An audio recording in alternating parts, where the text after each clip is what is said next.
ఇక మంత్రి అంటే ఎలా ఉండాలి? చిటికేస్తే పనులు అయిపోవాలి, సైగ చేస్తే అధికారులు రావాలి, నోటి మాటతో శాసనాలు జరగాలి. కానీ ఏపీ క్యాబినెట్లో మంత్రి పరిస్థితి ఇందుకు పూర్తి విరుద్ధం. అధికారులు ఎవ్వరూ ఆయన మాట వినే పరిస్థితి లేదు.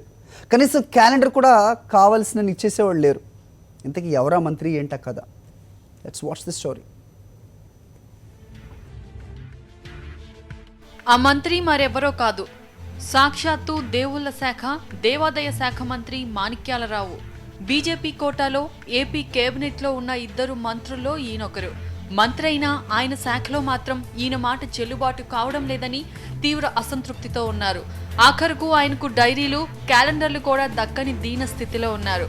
ప్రతి ఏటా కొత్త సంవత్సరానికి టీటీడీ క్యాలెండర్లు, డైరీలను ప్రచురిస్తారు. వెంకటేశ్వర స్వామి ఫోటోలతో ముద్రిస్తారు కనుక వీటికి చాలా డిమాండ్ ఉంటుంది. ఈ ఏడాది మంత్రి మాణిక్యాలరావు తను 100 డైరీలు, 100 క్యాలెండర్లు కావాలని తన పేషీ అధికారుల ద్వారా టీటీడీకి ఇండెంట్ పెట్టారు. మంత్రి మాటను టీటీడీ అధికారులు ఇసుమంత కూడా లెక్క చేయలేదు. 10 క్యాలెండర్లు, 10 డైరీలు మాత్రమే పంపారు. టీటీడీ అధికారులు ఈయన సిఫార్సు లేఖలకు కూడా ప్రాధాన్యం ఇవ్వడం లేదు. కొన్ని సందర్భాల్లో ఇతర మంత్రుల లేఖలకు ఇచ్చిన ప్రాధాన్యం కూడా దేవాదాయ మంత్రి లేఖలకు ఇవ్వడం లేదు.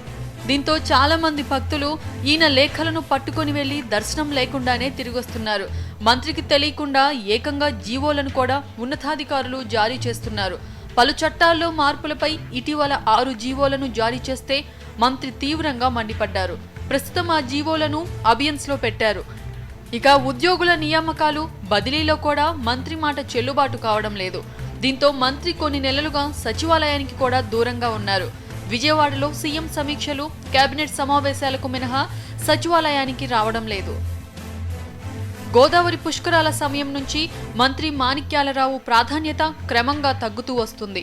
పుష్కరాల సమయంలో సీఎం చంద్రబాబు మొత్తం బాధ్యతలను మంత్రి నారాయణ యనమలకు అప్పగించారు. పేరుకు దేవాదాయ శాఖ నిర్వహించే పుష్కరాలే అయినా ఏ నిర్ణయంలోనూ దేవాదాయ మంత్రికి ప్రమేయం లేకుండా చేశారు. ఈయన్ను సీఎం సన్నిహిత మంత్రులంతా ఓవర్టేక్ చేశారు. అనంతపురంలోని లేపాక్షి ఉత్సవాల్లో కూడా మంత్రి మాట చెల్లుబాటు కాకుండా సీఎం బావ, ఎమ్మెల్యే బాలకృష్ణ డామినేట్ చేశారు. ఈ పరిణామాలన్నిటితో దేవాదాయ మంత్రి మాణిక్యాలరావు తీవ్ర నిరాశలో ఉన్నట్లు సన్నిహితులు చెబుతున్నారు. సాక్షి న్యూస్, హైదరాబాద్.